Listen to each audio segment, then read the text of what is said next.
नमस्कार, मेरा नाम प्रकाश है। आप टुडे बिहार न्यूज देख रहे हैं। जमाई आयोग वाले तेजस्वी यादव के बयान पर बिहार की सियासी माहौल जो है वो गरमाई हुई है।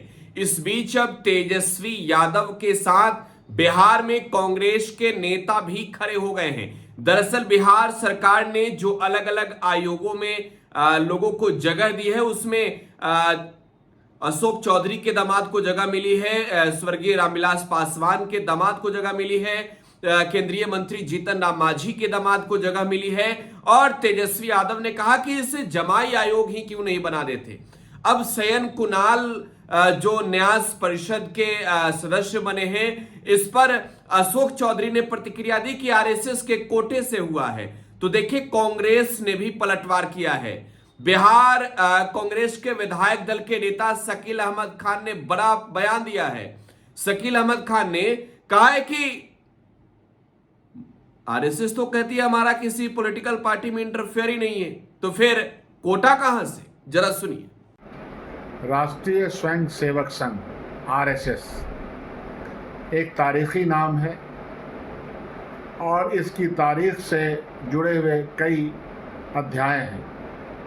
आरएसएस को सबसे पहले उसकी गतिविधियों को बैन देश के गृह मंत्री सरदार पटेल जी ने किया था। आरएसएस के हेडक्वार्टर नागपुर में 52 साल तक हिंदुस्तान का तिरंगा नहीं लहराया गया। अपने आप को राष्ट्रवादी कहने वाली ये संस्था और इनके कारनामे सब लोगों को मालूम है।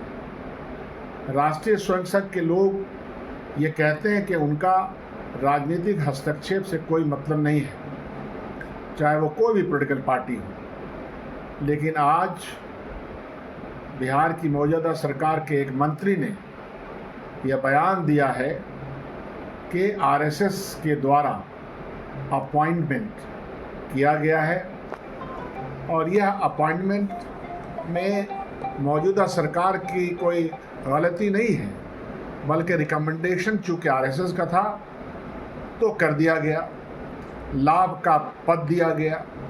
सवाल यहीं से शुरू होता है कि क्या आरएसएस जो कहती है, हम तो ये जानते हैं उसका इतिहास, पूरा इतिहास जानते हैं, उसमें कोई लंबी चर्चा करने का आवश्यकता नहीं है। वो जिन गतिविधियों में लगी रहती है उसका भी एक इतिहास है। लेकिन अब वो सीधे तौर पर सरकारी तंत्र के साथ सरकारी लाभ में लगी रहती है, अपॉइंटमेंट करती है, करवाती है, अपने लोगों को घुसाती है। यह जो विषय है अपने आप में बहुत ही गंभीर विषय है। या तो आरएसएस ये कहे कि हाँ हम हस्तक्षेप करते हैं, हाँ हमको लाभ का पद चाहिए, हाँ हम चाहते हैं कि भारत सरकार में और बिहार सरकार में हमारा सीधा हस्तक्षेप है, सीधा हाथ है। वो इस इनकार भी करती है, तो हमारे यहाँ इसको हिपोक्रेसी बोलते हैं। हिपोक्रेसी मत कीजिए।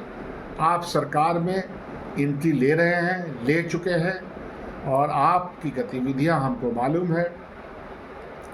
आपके समय में ये पिछला 11 साल जिसमें आपको सरकार मिला और अटल बिहारी वाजपेयी की, मरहूम अटल बिहारी वाजपेयी के ज़माने से लेकर आज तक जब जब सरकार में आप हैं, तो आपने यह प्रयास किया है कि संविधान सम्मत काम नहीं हो, संविधान का राज नहीं चले, आरक्षण को धूमिल कर दिया जाए, जो कुछ भी हिस्सेदारी मिलती है गरीब वर्गों को वो कम कर दिया जाए, क्योंकि आपकी विचारधारा जो है उसका हम लोग एहसास है। आपकी विचारधारा चंद % लोगों के लिए है।